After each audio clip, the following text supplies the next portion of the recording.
Kipendo cha Live Theatre kinachopatikana hapa Gift Online TV. Nikukumbushe kusubscribe, kushare, kulike pamoja na kucomment. Na wewe ambaye tayari nikwambie shukrani sana, endelea kutufuatilia, usichoke kututazama. Siku hii leo tutazungumzia wajibu wa dereva pikipiki na abiria. Upi wajibu wake? Kaa tayari hapo kusikiliza, kutazama, kuona ni kipi ambacho unapaswa kufanya. Sio tu dereva, lakini pia wewe abiria unaipanda chombo cha pikipiki, ufahamu wajibu wako ni nini. Mimi ni Esther Mamkwe, nipo hapa na mtu ambaye atakwenda kuzungumza mwanzo mwisho kuhusiana na mada hii ya siku hii ya leo. Karibu sana. Asante sana ndugu mtangazaji. Ndio, watazamaji wanapenda kufahamu wewe ni nani, lakini pia unajihusisha na nini? Ni kweli, kwa majina naitwa Sergeant Samora Jonathan. Ndio. Natokea kitengo cha usalama barabarani, elimu kwa umma, mkoa wa Kilimanjaro. Ndio. Sawa, mada ya siku hii leo tunazungumzia wajibu wa dereva pikipiki, lakini pia pamoja na abiria wake. Tungependa kufahamu wajibu wake ni upi, kuanzia dereva lakini pia abiria. Ni kweli, leo mada ya leo ni wajibu wa dereva pikipiki pamoja na abiria. Ndio. Kwa nini nimekuja na madai? Ni kwamba nimekuja na madai kutokana na kwamba kumekuwa na ongezeko la watumiaji wa hivi vyombo ambavyo ni pikipiki. Kwa hiyo na pikipiki ninazozungumzia hapa ni pikipiki hizi za magurudumu matatu maarufu kama bajaji, pamoja na hizi pikipiki za magurudumu mawili. Okay. Na hata magurudumu manne, kwa sababu kuna pikipiki nyingine zina magurudumu manne na ziko katika ile kundi la pikipiki. Ndio. Kwa hiyo leo dhumuni hasa kuja na mada hii ni kama ambavyo nimetambulisha, lakini nikianza na ile kundi la pikipiki za magurudumu mawili ni kwamba hawa wanao wajibu wa kuzingatia sheria. Kwa sababu gani? Hivi vyombo vinatumia barabara. Hivi vyombo tumekuwa tukishuhudia vikiwa vinaendeshwa barabarani. Kwa hiyo madereva hawa wanapaswa waweze kuwa na leseni stahiki kwa ajili ya kuendesha pikipiki hizi za magurudumu mawili, ambao tunasema ni leseni daraja A, na kama ni bajaji ni leseni daraja A2. Lakini mbali na hilo, tumekuwa tukisisitiza kwamba waweze kuzingatia matumizi sahihi ya barabara kwa waendesha pikipiki au wapanda pikipiki. Kwa hiyo wanapaswa wazingatie matumizi sahihi ya barabara, ikiwemo kuepukana na mwendo kasi, matumizi ya pombe au madawa ya kulevya, pamoja na kuvipita au kuyapita magari barabarani pasipo kuchukua tahadhari.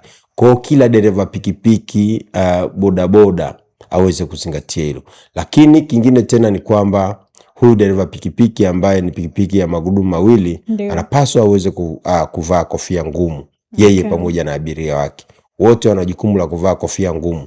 Lakini vile vile, licha ya kwamba wanapaswa waweze kuvaa kofia ngumu, lakini wanapaswa waweze kuhakikisha ya kwamba hawabebi mtoto aliyeko chini ya miaka 9. Sheria hii ya usafirishaji imekataza pikipiki maarufu kama bodaboda kubeba mtoto aliyoko chini ya miaka 9. Kwa nini mtoto chini ya miaka 9 haruhusiwi kupanda usafiri huu? Kwa sababu mtoto huyu tunaamini ya kwamba hata uwezo wake wa kushikilia kile chombo hawezi, na hata wakati mwingine mtoto huyu anaweza akajikuta amesinzia na kuweza kudondoka na mtoto huyu kuweza kupata madhara. Ndio. Kwa sheria iliona hivyo. Okay, sawa. Na upi upande sahihi wa dereva pikipiki, nikimaanisha pikipiki magurudumu mawili kupita? Maana tunaona wanapita pande zote, anapita upande wa kushoto, anapita upande wa kulia, lakini tungependa kufahamu ni upi upande wake sahihi ambao anapaswa kupita. Upande sahihi ni upande wa kushoto. Anapokuwa anaendesha chombo chake hiki cha moto, aendeshe upande wa kushoto, karibu na eneo hili la hii chaki ya njano. Okay. Kwa hiyo anapaswa aweze kuendesha katika upande ule, upande wa kushoto. Na asiendeshe pikipiki yake katika huu upande ambao ni upande wa watembea kwa miguu. Asiendeshe pikipiki yake katika huu upande ambao tunasema ni upande wa hawa ambao wanaotembea kwa miguu. Kwa hiyo wazingatie hilo. Lakini mbali na hilo, hawa ambao ni waendesha pikipiki, hawa bodaboda, ikitokea labda wakati mwingine anakokota pikipiki yake, anapaswa aweze kukokota upande ule wa kulia mwa barabara, upande wa kulia pembezoni mwa barabara, ili aweze kuona chombo cha moto kinachokuja mbele yake. Na hata hali kadhalika wakati anavuka barabara, kama anavuka barabara hapaswi kuvuka barabara, hususan ile maeneo ya vivuko vya watembea kwa miguu akiwa anaendesha. Badala yake ashuke na ikokote aweze kutembea kwa miguu kama watumiaji wengine wa barabara wanapovuka barabara katika vivuko hivi vya watembea kwa miguu. Kwa wazingatie hilo, wachukue tahadhari, watambue ya kwamba wana jukumu la kulinda usalama wao, usalama wa watumiaji wengine wa barabara, pamoja na usalama hivi vyombo ambavyo wanavyoviendesha au wanavyoviongoza. Sawa, mtazamaji wa Gift Online TV, mdhamini mkubwa ni Maji ya Uzima. Maji haya yanapatikana ndani ya huduma tu. Huduma ni huduma ya Mlima Moria Ministry iliyoko chini ya mtumishi wa Mungu Gideon wa maili 6. Siku za huduma Jumatano, Ijumaa pamoja na siku ya Jumapili. Muda ni saa 6:30 Jumapili mpaka saa 10:30, lakini Jumatano na Ijumaa muda ni saa 8 mpaka saa 11. Maji hayo huwezi kupata sehemu nyingine yoyote ila tu ndani ya huduma ya Mlima Moria Ministry chini ya mtumishi wa Mungu Gideon wa maili 6. Kwa hiyo karibu uweze kujipatia maji haya, sehemu ni moja tu ndani ya huduma. Bado tunaendelea na mada inayosema kwamba wajibu wa dereva pikipiki na abiria, upi wajibu wake. Tumezungumza lakini bado tunaendelea kuzungumza. Kwa hiyo wewe jifunze ili kupunguza ajali za barabarani. Kwa hiyo kuna makosa mengi yanatokea.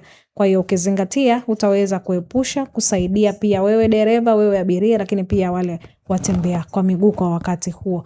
Ungependa kufahamu barabarani kuna zile alama za spidi hasa zinatumika kwenye magari. Vipi kwa upande wa dereva kwa pikipiki, pia wana spidi zao ambazo zinatakiwa ama wanatumia zile ambazo zimewekwa kwa ajili ya magari? Hizi alama za barabarani ambazo tunasema ni alama za barabarani ambazo zinazodhibiti watumiaji wa barabara hususan madereva, ni kwamba hizi ziweze kuzingatiwa na madereva wote wanaoendesha vyombo vya moto. Okay, so magari waweze kuzingatia, madereva wote wanaoendesha vyombo vya moto, na waweze kuchukua tahadhari na waweze kuziheshimu. Okay. Sababu hivi vibao ama hizi speed limit zilizowekwa katika vibao vyetu vinapaswa viweze kuheshimiwa na watumiaji wa barabara, hususan hawa ndugu zetu madereva. Okay. Ndio. Sawa, ningependa kufahamu pia madhara ya dereva pikipiki kuendesha chombo chake bila kuvaa helmet, lakini pia bila kuvaa, wanakwambia uvae nguo ngumu, koti gumu lile. Ni kwamba dhumuni hasa la kusema hivyo ni kwamba dereva pikipiki huyu au dereva bodaboda huyu aweze kuvaa hivyo vifaa kwa ajili ya kujikinga. Ndio. Na litakalotokea, kwa sababu ajali ni kitu cha ghafla, kinatokea wakati wowote. Kwa hata ikitokea kwamba tukio la ghafla, basi dereva huyu labda kwa bahati mbaya amepata ajali, asiweze kuumia maeneo muhimu kama maeneo ya kichwa. Ndio maana tunasisitiza uvaaji wa kofia ngumu au helmet.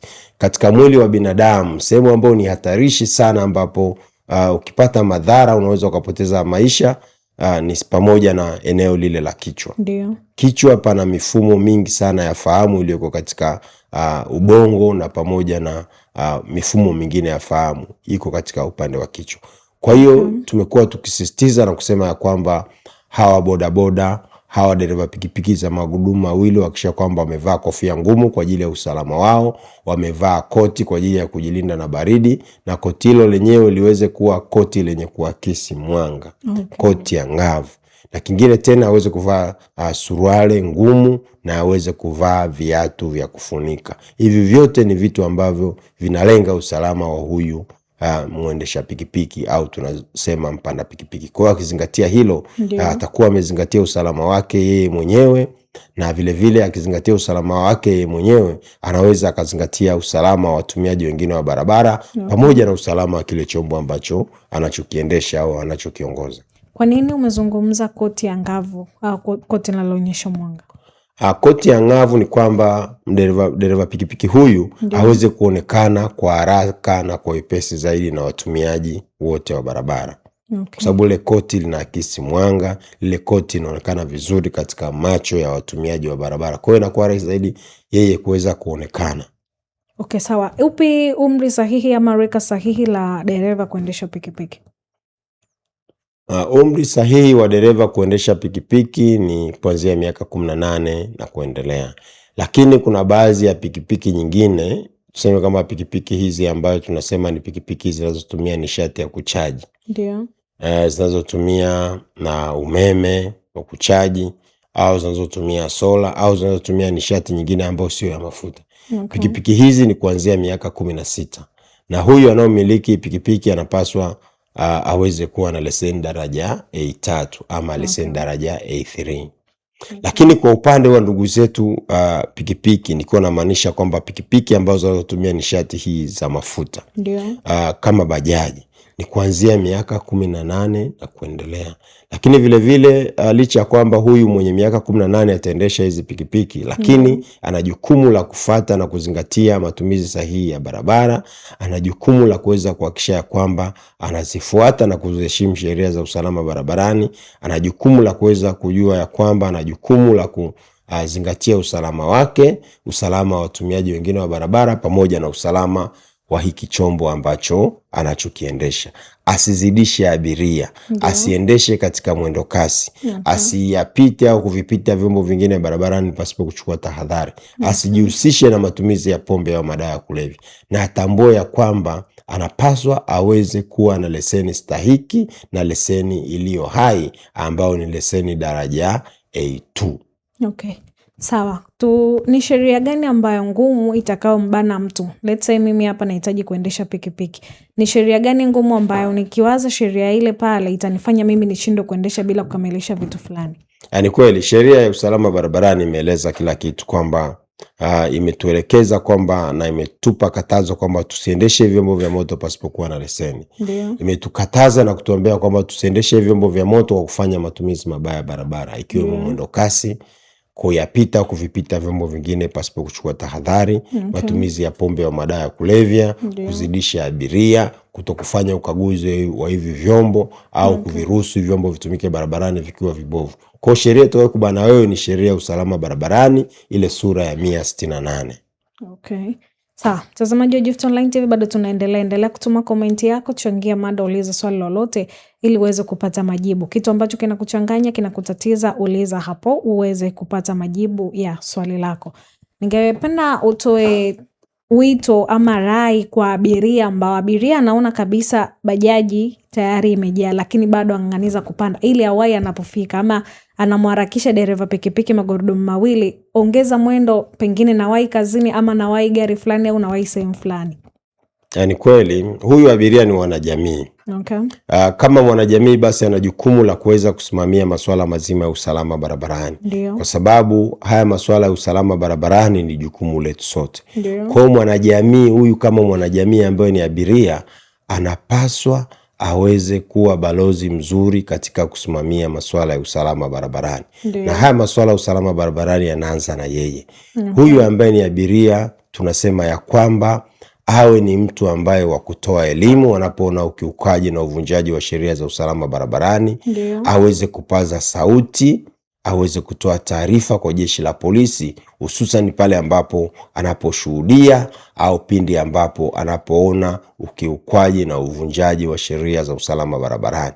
Kwa hiyo huyu abiria awe kielelezo mzuri kwa jeshi la polisi, awe kielelezo mzuri katika jamii, kwa sababu madhara yanayotokana na hizi ajali zinazohusisha bodaboda au bajaji haiathiri yule tu aliyopata madhara, bali inaathiri jamii nzima ambayo iliyoishi na yule aliyopata madhara haya ajali za barabarani. Tumekuwa tukishuhudia ajali za barabarani zinaleta ulemavu wa kudumu, ajali za barabarani zinapelekea kutokea kwa vifo, ajali za barabarani zinapelekea kutokea kwa majeruhi. Kwa hiyo kabla haya madhara hayajatokea, lakini sisi wanajamii tuna nafasi kubwa katika kukemea, kupaza sauti, kutoa taarifa, kutoa elimu dhidi ya yule ambaye unayemfahamu au unayemuona amekuwa akivunja sheria za usalama barabarani kwa makusudi na pasipo kufuata sheria. Kwa hiyo tuishi katika jamii ya namna hiyo. Kwa sababu usalama barabarani sio jukumu la jeshi la polisi tu, bali ni jukumu la jamii nzima. Okay. So ningependa kufahamu pale ambapo ajali inatokea, kosa ni la dereva akaharibu miundombinu, let's say kalavati ama barabara, miundombinu ambayo ipo barabarani, nani anawajibika kulipa ama kutengeneza hicho kitu? Asante sana. Kwanza kabisa ajali ya barabarani inapotokea, cha msingi kabisa lazima ajali ile ripotiwe katika Jeshi la Polisi, kitengo cha usalama barabarani. Waweze kuja katika eneo la tukio, waweze kutaka kujua kwamba ajali ile imesababishwa na nani, ajali ile imehusisha vyombo gani, mashuhuda walioshuhudia hiyo ajali, mkosaji ni nani, kwa sababu askari akifika pale atakusanya ushahidi, atataka kupata maelezo ya walioshuhudia ile ajali. Atataka kujua kwamba ajali ile imesababishwa kwa uzembe wa nani. Yule ambaye aliyosababisha ile ajali ndio anayopaswa kushtakiwa na kuweza kuwajibika kwa mujibu wa sheria. Lakini kama kuna madhara yaliyotokana na ile ajali, aidha labda ajali imesababisha vifo, ulemavu wa kudumu, au majeruhi, au uharibifu wa miundombinu ya serikali, yale madhara yaliyosababishwa na kile chombo, au yale madhara yaliyotokana na uharibifu wa miundombinu, chombo ambacho kinachostahili kilipe yale madhara ni kile chombo ambacho kilichosababisha ajali. Na yule dereva ambaye aliyekuwa akiongoza kile chombo, kile chombo kikapata ajali. Kwa hiyo vyombo tunaamini kwamba vina bima. Kwa hiyo bima ya kile chombo ndicho inayopaswa kutoa au kugharamia matengenezo ya kile au ya ile miundombinu ambayo iliyoharibika kutokana na ile ajali. Kwa hiyo vyombo vina bima. Kwa hiyo bima ndio itapaswa iweze kulipa uharibifu. Na ili bima iweze kulipa, lazima kesi hiyo ripotiwe katika kituo cha polisi. Lazima kesi hiyo mshtakiwa apelekwe mahakamani. Mwisho wa siku sasa askari polisi mpelelezi wale shauri ataandaa nyaraka kwa ajili ya kuweza kupeleka katika kama ni miundombinu ya serikali ambayo iko chini ya TANROADS. TANROADS watakuja, watapewa nyaraka muhimu kwa ajili ya kupeleka kule bima, ili ile bima iweze kufidia ule uharibifu uliotokana na ile ajali. Okay, sawa. Upi wito wako kwa madereva wote wa pikipiki? Wito wangu ni kwamba waendelee kuziheshimu na kuzingatia sheria za usalama barabarani. Wafanye matumizi sahihi ya barabara kwa waendesha pikipiki au wapanda pikipiki. Watambue ya kwamba wana jukumu la kulinda usalama wao, usalama wa watumiaji wengine wa barabara, pamoja na usalama wa hivi vyombo ambavyo wanavyoviongoza. Lakini vile vile wito kwa hawa madereva wa pikipiki pamoja na abiria wao, wazingatie, wakishia kwamba wanapaswa waweze kuvaa kofia ngumu kama ni bodaboda hizi za magurudumu mawili, na vile vile wanapaswa waweze kuhakikisha kwamba wanakuwa salama na kuhakikisha kwamba wanafuata sheria za usalama barabarani. Sawa, nikwambie shukrani sana kwa kuzidi kutoa elimu, kuendelea kufahamisha watazamaji wa Gift Online TV kuhusiana na masuala mazima ya usalama barabarani. Asante sana. Mtazamaji wa Gift Online TV, tumefika tamati kwa siku hii leo. Endelea kututazama, usichoke kutufuatilia. Baki na Gift Online TV. Kwa heri.